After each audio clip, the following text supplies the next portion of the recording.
ఒక తల్లిగా నేనేం చేయలేకపోతున్నాను డాక్టర్. వాడిని అలా చూస్తూ ఉండలేకపోతున్నాను. డాక్టర్ మీరేదో ఒకటి చేయండి. తల్లిగా మీరు తపన పడుతున్నారు కాబట్టి తాత్కాలికంగా అతనికి ఇలాంటి ట్రీట్మెంట్ ఇస్తూ ఒక 6 నెలలైతే బ్రతికించగలను. ఈ లోపు కూడా అతను చనిపోవచ్చు.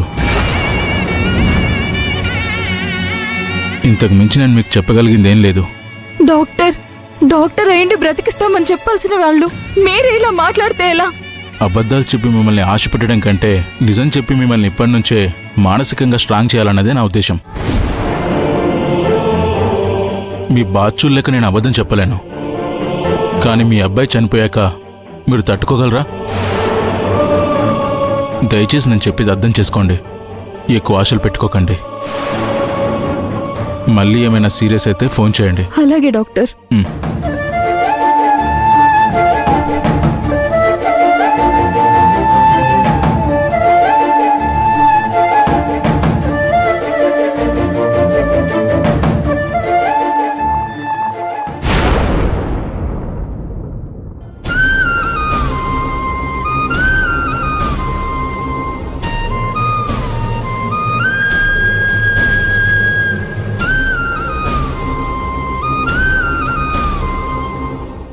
ఏంటి మాధవా ఇంకా ఆలోచిస్తున్నా?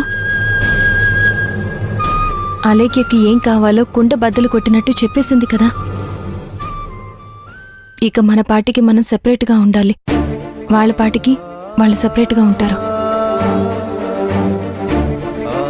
అన్న తమ్ములిద్దరం ఒకటే అనుకున్నాం. అలాంటిది నిలువునా చీల్చేసి అటొక ముక్క ఇటొక ముక్క విసిరేసి బతకమంటే ఎలా బ్రతకాలి భూమి? సంతోషంగా బతకాలి.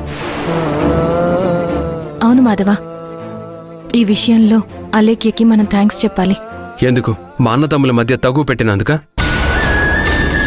లేదంటే ఇంటిని రెండుగా నిలువునా చీల్చి ఉమ్మడి కుటుంబాన్ని బద్దలు కొట్టినందుక? తను ఏం చేసినా తన కారణంగా మనం కొత్త కాపురం పెట్టుకోబోతున్నాం.